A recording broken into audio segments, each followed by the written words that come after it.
Gentlemen, let's be brutally honest. The majority of you approach a woman's body with a clumsy toolkit of 3 or 4 rehearsed techniques. You deploy them on repeat, a monotonous cycle of predictability. You operate like a mechanic with a single, battered wrench, expecting it to unlock a high-security vault, a delicate antique music box, and the colossal door of an aircraft hangar. And then you stand there, utterly bewildered, when the mechanism resists or groans open with a resentful screech, leaving a bitter aftertaste of dissatisfaction for both of you.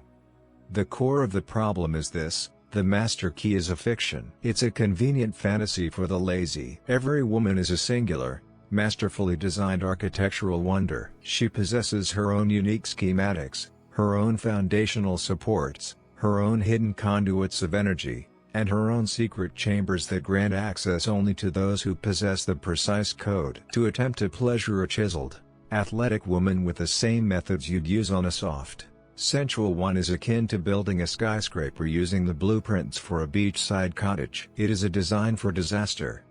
Even at the dawn of the last century, pioneering explorers of the human psyche like Freud understood that our physical forms and our subconscious cravings are indivisibly woven together. Jung would argue that within every woman resides a potent archetype, an inner goddess who defines the very terms of engagement. We are not merely discussing different physiques. We are discussing the distinct psychologies that these physiques manifest. Today, we will rectify this widespread ignorance. I will not offer you hollow, superficial tips. Instead, I will grant you 5 master keys, 5 sacred codes to the 5 fundamental archetypes of female sexual architecture.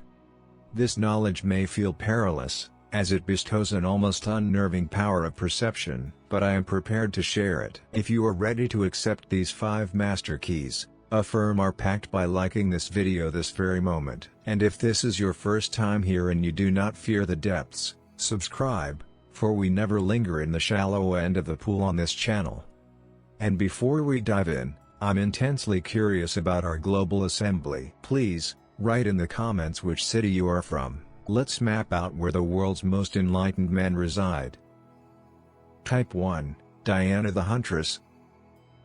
Psychological foundation. Our first archetype, then, is Diana the Huntress. Her physical form is an immediate giveaway. This is a woman whose body is lean, athletic, often sculpted and defined. She might be a gymnast, a long-distance runner, a devotee of high-intensity training, or simply one for whom bodily discipline is a philosophy of life. Her form was not a gift from nature. It was forged by her will, honed by her labor, and perfected through countless hours of dedication. This fact is the very cornerstone of her psychology.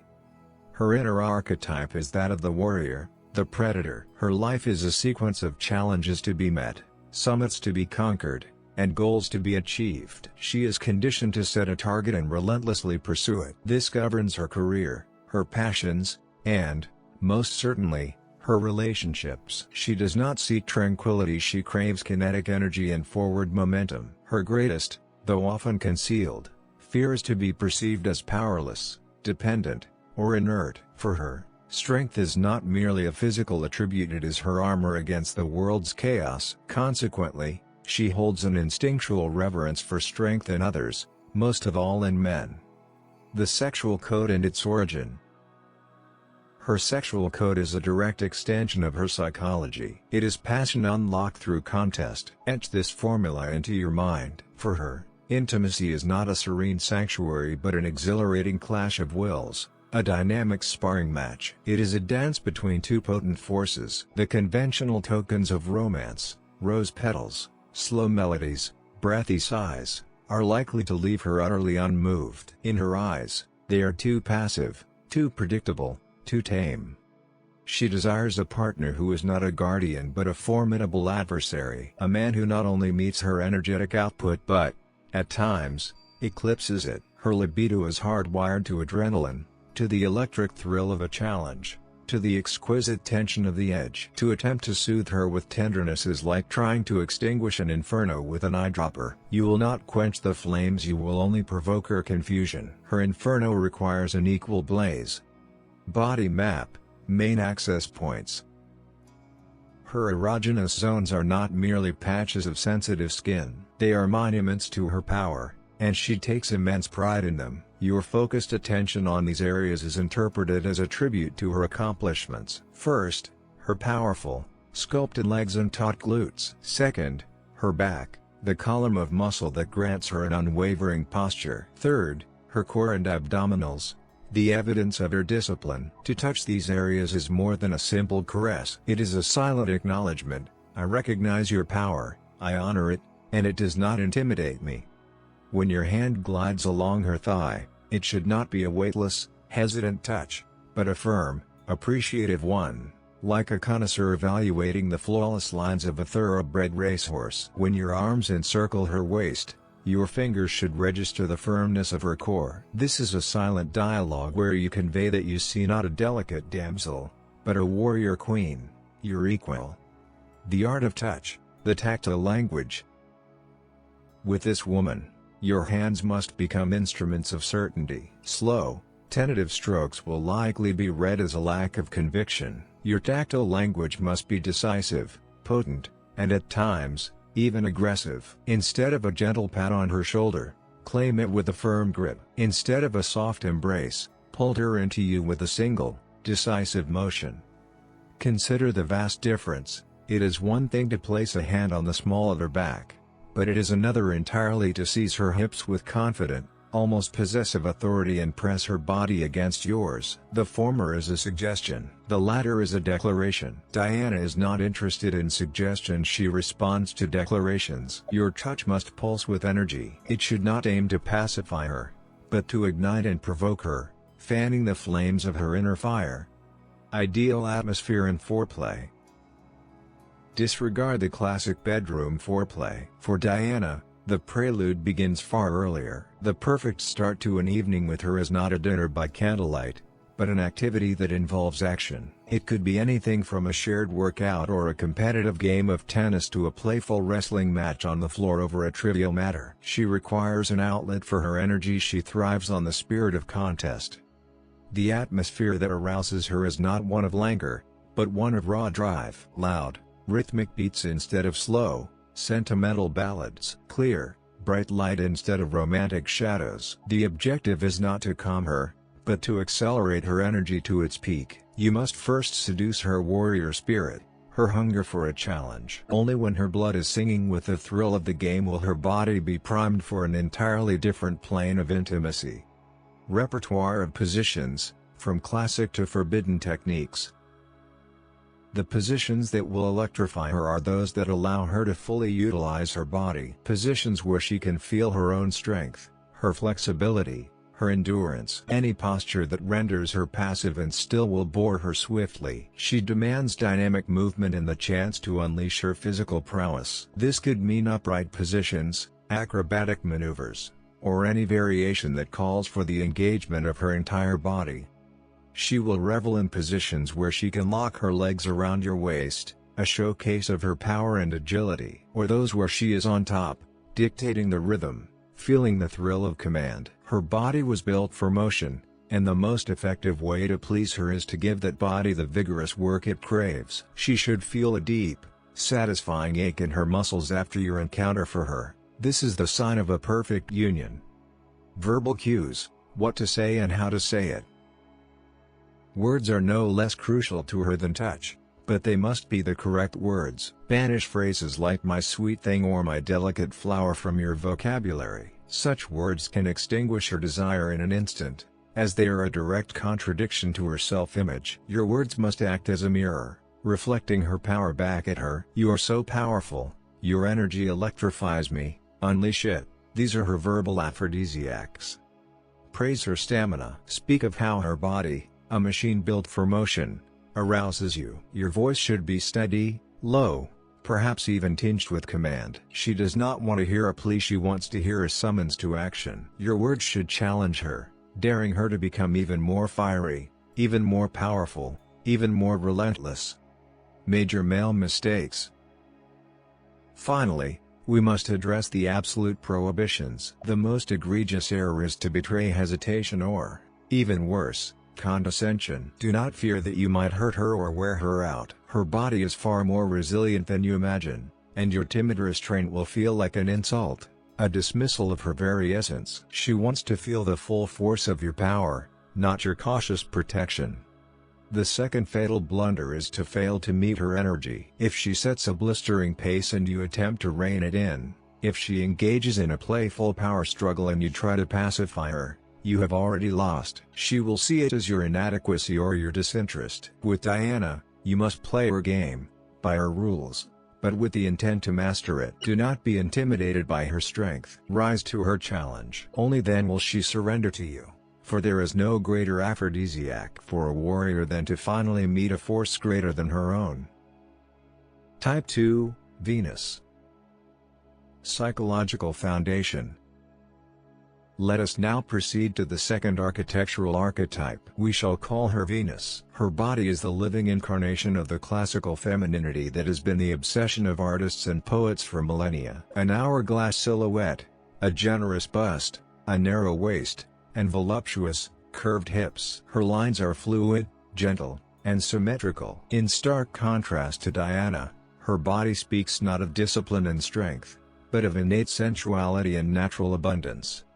Her archetype is the lover, the seductress, the muse. Her orientation in life is toward partnership, aesthetic harmony, and beauty. She filters the world through a lens of elegance. It is vital to her that her surroundings are beautiful, her attire, her living space, her meals, her relationships. She seeks not a contest, but a sublime merger. Her most profound and secret longing is to be the object of utter devotion, to feel herself a masterpiece to be admired and treasured. She blooms in the warmth of a man's adoring gaze.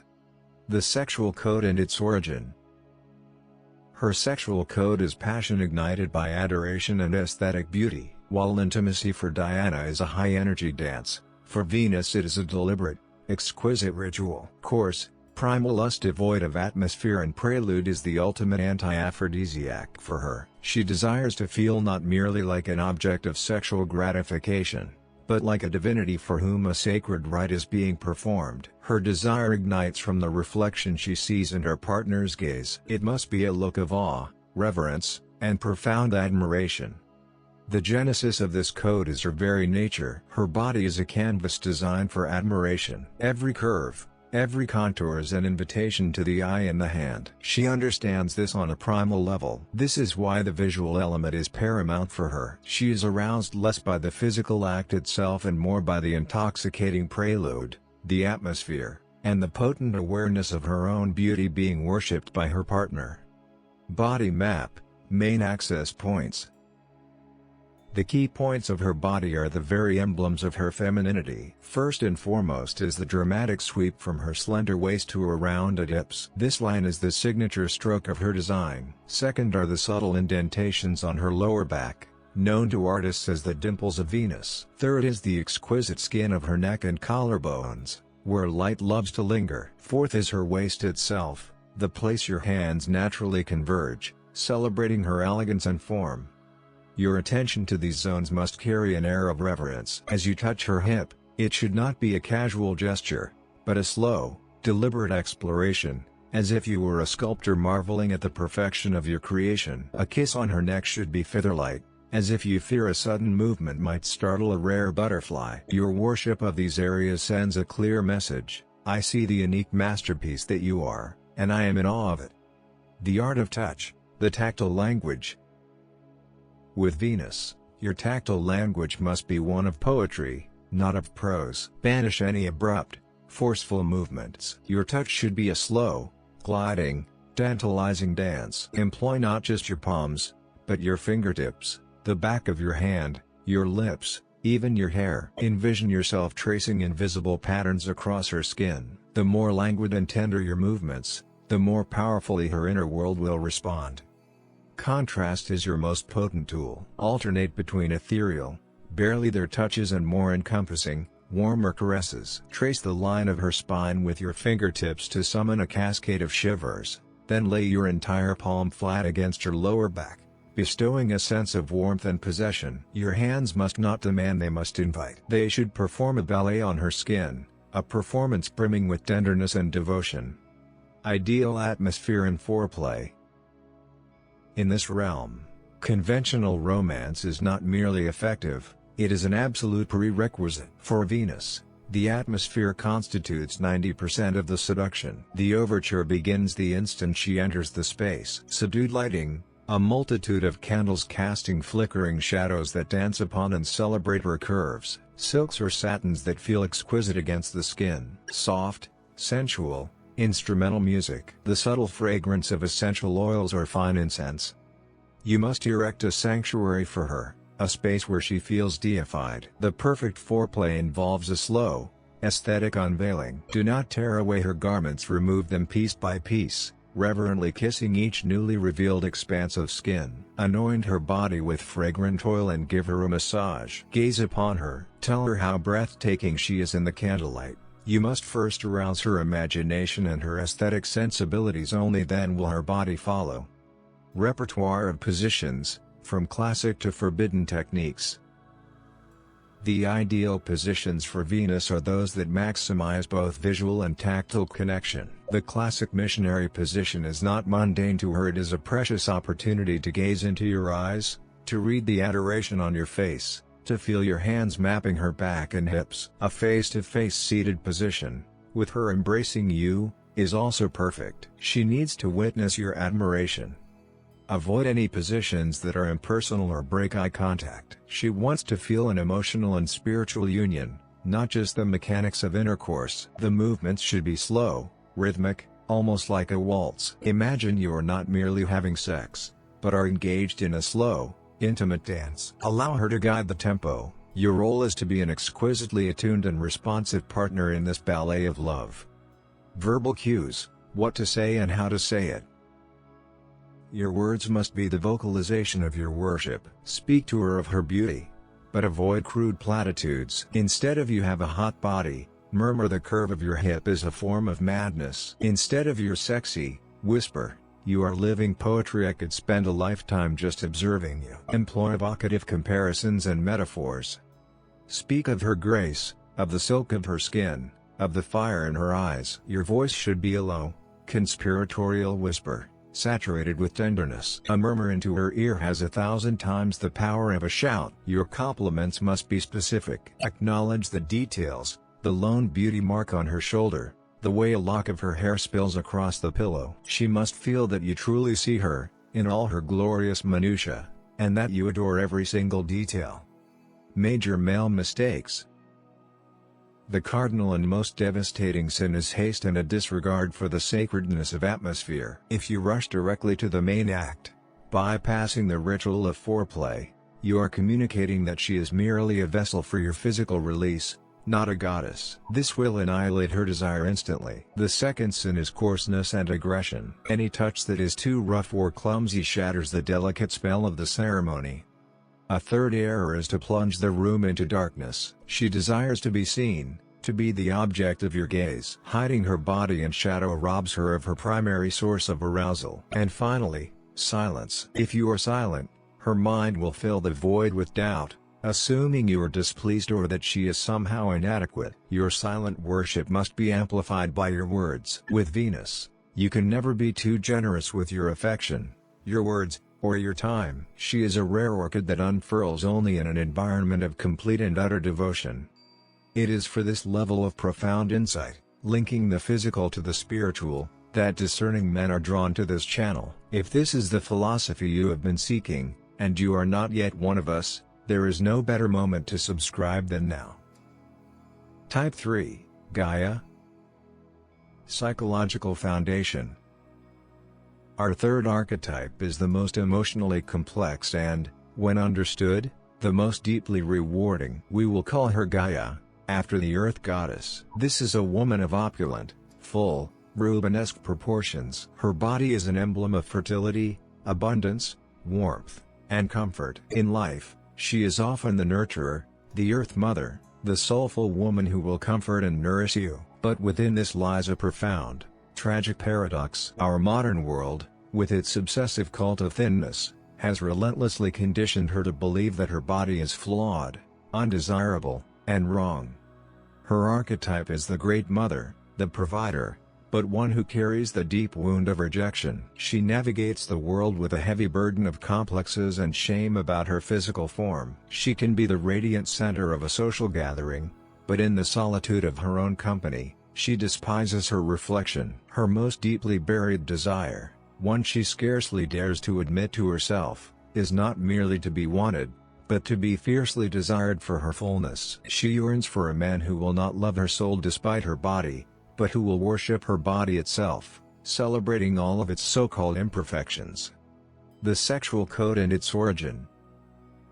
Her sexual code is passion ignited by unconditional adoration. Her libido is held captive by shame. Shame for her soft belly, for the curves of her sides, for her substantial thighs. This shame forms a glacial armor, preventing her from ever truly relaxing and surrendering to pleasure. Your master key, your most powerful tool, is not a sophisticated technique, but the raw, unfeigned sincerity of your desire for her body. You must thaw this frozen fortress with the warmth of your worship. She is subconsciously braced for disappointment. She assumes you are simply being polite by not mentioning her size, or that you will extinguish the lights to avoid confronting her flaws. Your mission is to do the precise opposite. You must not simply ignore her fullness, you must elevate it, making it the central focus of your adoration. Her sexuality will only awaken when she is utterly convinced that her body, exactly as it is the very thing that drives you to madness. Body map, main access points. Her most potent erogenous zones are the exact territory she is most ashamed of and keeps hidden. First, her large, soft abdomen. Second, her full, heavy breasts. Third, her powerful, voluminous hips and buttocks. Fourth, the soft flesh of her inner arms. These areas are the very epicenters of her insecurity. When you lavish your tenderness and passion upon them, you transmute them from zones of shame into zones of ecstasy. Your focus on these places is a form of healing. When you kiss her stomach, you are rewriting a history of scorn and self-loathing. When you grip her hips and profess your adoration for them, you are banishing the ghosts of 1,000 stick-thin models from her mind. You must chart her body with your hands and lips as if it were the most magnificent landscape you have ever discovered, proving to her that on this map, there are no flawed regions. The art of touch, the tactile language. Your touch, when it meets Gaia, must be utterly confident and enveloping. There can be no hesitation, no timidity. Your hands must communicate one undeniable truth: there is nothing here I do not crave. Embrace her entire form, knead her soft flesh, lose yourself in her substance. She needs to feel you reveling in her scale, her volume, her softness. Light, superficial touches will be interpreted as apprehension or even disgust. Use the full surface of your palms. Your touch should be anchoring, providing a sense of stability and profound safety. Slowly, deliberately, and reverently, explore every centimeter of her. Massage her shoulders, her back, her hips. Let her feel that in your embrace, her body is not a liability, but a treasure. Your touch must be as generous as her own spirit. Linger, giving attention to every curve and hollow, transforming them from defects into divine features. Ideal atmosphere and foreplay. For Gaia, the atmosphere must prioritize comfort and emotional safety above all else. Harsh, unforgiving light that exposes every detail will only amplify her anxiety. Soft, diffused light from a bedside lamp or a few candles is perfect, creating a sense of intimate sanctuary, unlike the dramatic theater for Venus. Warmth is paramount. Ensure the room is not cool, as a chill will cause her to tense up both physically and emotionally. The ideal prelude for her is not a visual spectacle but a tactile haven. Begin with an embrace. A long, powerful, silent embrace that communicates, "You're safe with me." Draw her a warm, luxurious bath filled with fragrant oils. Or, begin with a full-body massage, focusing first on her feet, hands, and back, areas not tied to her primary insecurities. Your goal is to melt away her tension, to release the physical armor that guards her psychological wounds. Only when she is fully uncoiled can you proceed to more intimate explorations. Repertoire of positions, from classic to forbidden techniques. The selection of positions is of critical importance here. And the guiding principle must always be her comfort above yours. Eliminate any posture in which she might feel exposed or unattractive. Many full-figured women despise the missionary position, as their mind becomes consumed with the appearance of their stomach. The perfect positions are those that allow her to completely forget her insecurities. The rider position, with her on top, is often profoundly liberating for her. She is in control, she is shielded from your direct gaze, and she can move in a way that feels natural and empowering. The spooning position is the zenith of intimacy and acceptance. It removes visual pressure and offers only warmth, contact, and a feeling of absolute security. Any position from behind is also excellent, as it shifts the focus away from her abdomen and allows her to immerse herself completely in sensation. Verbal cues: what to say and how to say it. Words are your most potent instrument of healing and arousal with Gaia. The single, unbreakable rule is this: you must vocalize your desire for the very features she feels shame for. Your whisper is her absolution. Kiss her belly and murmur, "I worship your stomach, it's so exquisitely soft and feminine." Caress her hips and breathe, "Your hips drive me to distraction, I want to lose myself in them." These are not mere compliments, they are the breaking of a lifelong curse. Be exquisitely specific. Your dirty talk should be a litany of praise for her imperfect form. It is the most powerful aphrodisiac you can wield. She has waited her entire life to hear these words. They are the key that will unlock the floodgates of her suppressed sexuality. And when she finally believes you, when she knows your desire is genuine, she will unleash a torrent of passion, devotion, and tenderness that you could never have imagined. She will give you the entirety of her being, for you are the one who finally saw the true landscape of her beauty. Major male mistakes. The first and most calamitous error is to try to fix her by suggesting weight loss or hinting at diets. Even if spoken with seemingly good intentions, she will hear only one message: you are not good enough as you are. This will instantly vaporize all trust and desire. The second error is to physically avoid her problem areas. If you caress every part of her body except her stomach, you are screaming your revulsion for it without saying a word. The third mistake is to kill the lights and maintain a stoic silence. She will not interpret this as romantic mystery. She will assume you are disgusted and can't bear to look at her, and that her body has rendered you speechless with disappointment. And finally, any comparison to smaller women, even in jest, is absolute poison. Your sacred duty is to create a sanctuary where her body is not just acceptable, but is the supreme standard of beauty and desire. Any word or action that breaches the walls of this sanctuary will force her to retreat back into the glacial armor of her shame. Type 4, Athena. Psychological foundation. Our fourth architectural archetype is Athena. She is a woman of a delicate, petite, almost elfin construction. A Thumbelina. She is often short in stature, with small breasts and slender hips. Her appearance projects a deceptive aura of fragility and helplessness. Do not be fooled. Housed within this delicate frame is often a spirit forged in iron.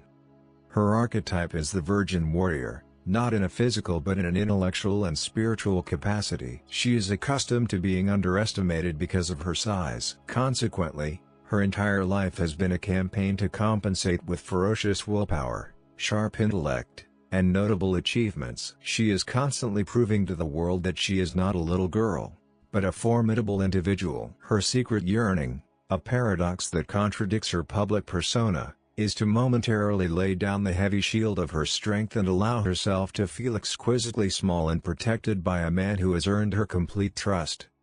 The sexual code and its origin. Her sexual code is passion born from the stark contrast of scale and strength. She is not aroused by just any man, but by a man who is the living embodiment of power and unwavering confidence. She craves to feel, on a primal, physical level, the vast difference between her delicacy and his might. This is not about humiliation, it is about a sacred game where she willingly cedes control and receives, in return, the profound comfort of absolute safety and protection. Her body has perpetually navigated a world that feels oversized. Therefore, when strong male hands take complete control of her, it does not incite fear, it brings a deep sense of calm. It is like discovering the perfect, impenetrable shelter. Her sexuality blossoms when she senses a man is so powerful he could effortlessly lift, restrain, and dominate her. Yet all that power is tenderly focused on her protection and pleasure. She yearns to be his precious treasure, his cherished plaything, handled with authority, but also with infinite care. Body map, main access points. Her erogenous zones are the most graceful, fragile, and vulnerable aspects of her form, the very points that accentuate her petiteness. First, her slender neck and the delicate line of her collarbones. Kisses here make her feel exquisitely defenseless. Second, her narrow wrists and ankles. When your large hand encircles her wrist, she feels a visceral shock of your power against her fragility. Third, the length of her spine, each vertebra a tiny bead easily counted by your fingertips. Your attention to these zones must be that of a master jeweler handling a priceless, unique gem. Touching these points serves as a constant, thrilling reminder of the contrast between you. When you kiss her wrist, it is more than a kiss, it is a display that you possess the power to crush, but choose instead to bestow tenderness. This subconscious trigger of power held in benevolent check is an incredibly potent aphrodisiac for her. The art of touch, the tactile language. With Athena, your touch must speak a dialect of gentle tyranny. Your movements should be dominant, yet never brutal. Banish any timid, questioning strokes. She will interpret them as a sign of your own weakness. Your hands must command. Instead of gently placing a hand on her shoulder, claim it and draw her to you. Instead of asking her to shift her position, simply and confidently arrange her body as you desire. Utilize the sheer mass of your body. When you embrace her, she must feel your weight, the sensation of being completely enveloped by your strength. Your palms should feel immense against her skin. When you cradle her face in your hands, your fingers should seem to eclipse her features. This is a nonverbal language that communicates, I am larger, I am stronger, I am in command. You can let go. You can trust me. This abdication of her control is the very key that unlocks her body and her soul. Ideal atmosphere and foreplay. The atmosphere for Athena should cultivate a sense of a cozy, secure nest or lair, where a large, powerful guardian watches over his treasured companion. A room with a fireplace, heavy draperies, a deep, comfortable couch, or a bed piled high with pillows is ideal. She needs to feel buffered and protected from the outside world. The lighting is secondary to the profound sense of seclusion.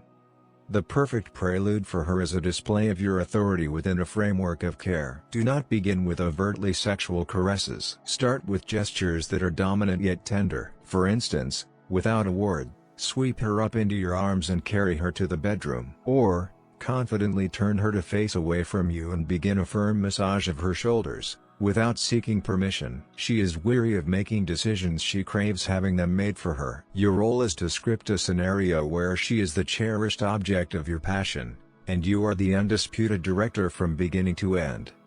Repertoire of positions, from classic to forbidden techniques. The most effective positions for Athena are those that throw the difference in your physical scales into the sharpest relief, highlighting her reliance on you. Any position where you are supporting her full weight will be ecstatic for her. It is the ultimate physical confirmation of your strength and her lightness. Positions with you on top, allowing her to feel your mass, are also highly effective, with one crucial caveat: you must support yourself on your arms, not crush her, so she feels the sensation of dominance without physical discomfort. Her secret fetish is for positions where she feels small and helpless, utterly surrendered to your will. For instance, with her lying on the edge of the bed while you stand before her. Or any variation where her legs are resting on your shoulders, granting you total command of her body. She wants to feel manipulated and controlled by your hands. The more authority you demonstrate in your choice of positions, the more deeply she will relax and give herself over to sensation. Verbal cues, what to say and how to say it.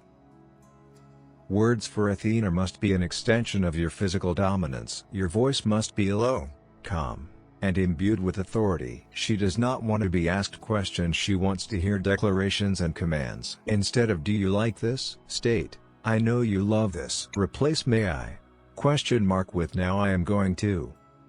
Call her my girl, my little one. In daylight, these words might enrage her, but in the intimate space where she has already ceded control, they are a balm to her soul. They are her permission slip to shed the heavy armor of the strong woman. Whisper in her ear how delicate she feels in your hands, how light she is, how you revel in your power over her. These words are not demeaning, they are a validation of the role she secretly craves to play with you in that moment. Major male mistakes.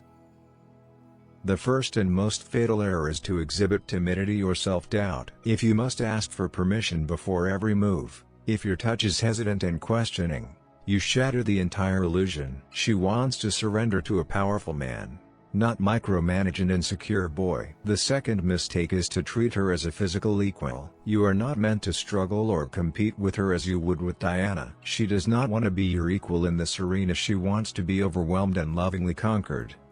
The third mistake is an excess of gentleness that becomes paternal. You are to be her master, not her daddy. Do not tuck her into a blanket and ask if she's feeling tired. This ejects her from the role of the lover and infantilizes her, killing all sexual tension. Finally, to ignore the power dynamic altogether is to fail her completely. She comes to you expecting this specific game of strength and fragility. If you cannot or will not provide it, you will never possess the key to her passion.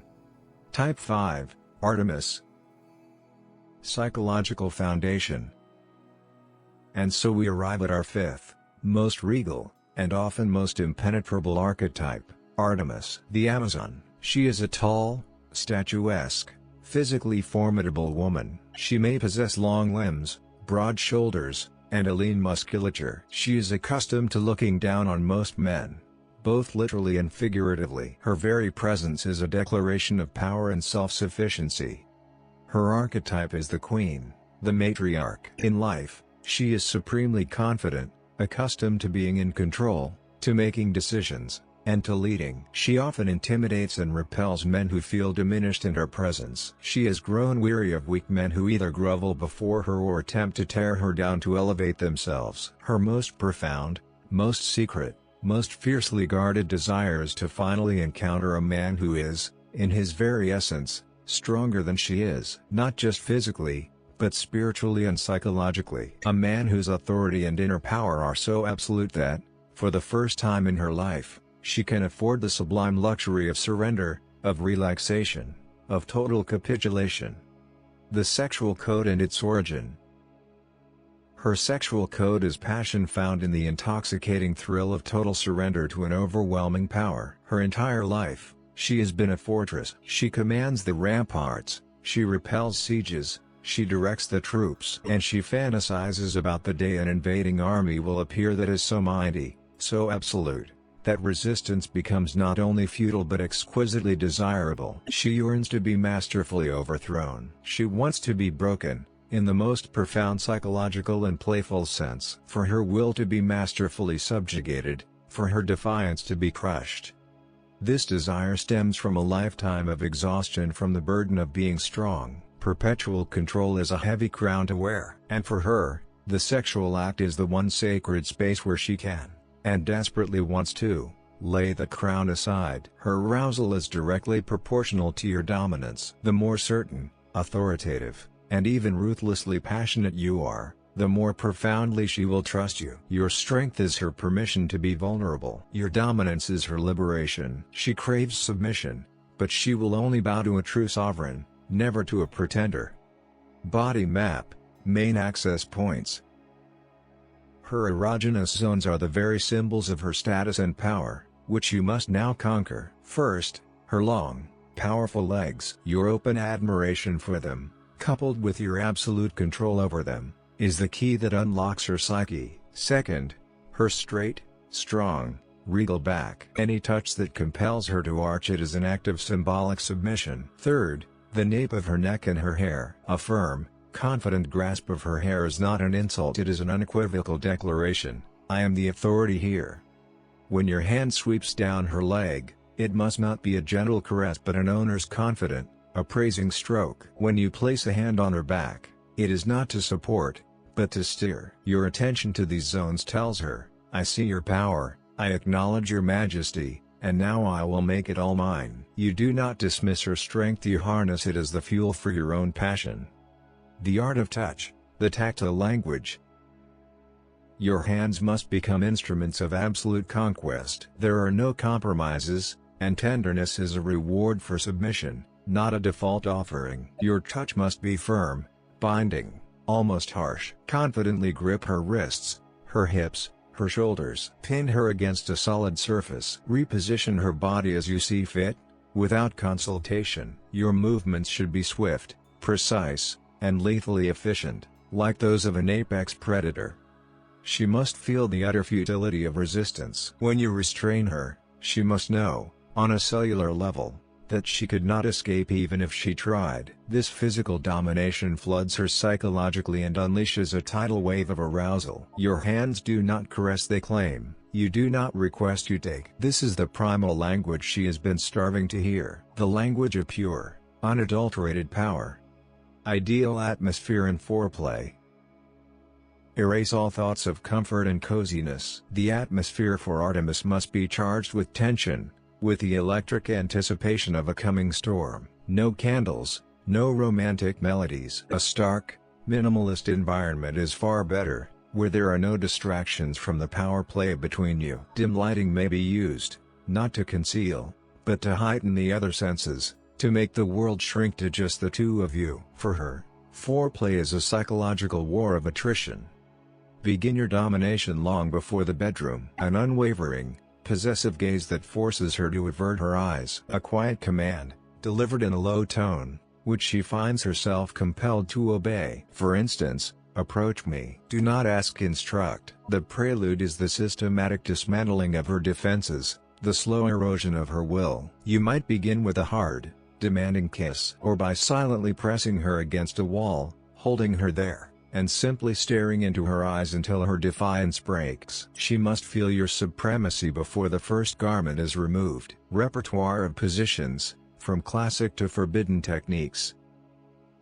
The optimal positions are those that place her in a vulnerable, submissive posture, rendering her height and strength irrelevant. The doggy-style position is the archetypal classic for her. It leaves her completely exposed, defenseless, and under your absolute control. Any position where she is standing but bent forward, supporting herself on a table, a windowsill, or a wall, is brutally effective. It accentuates her long limbs while simultaneously placing her in a state of dependency.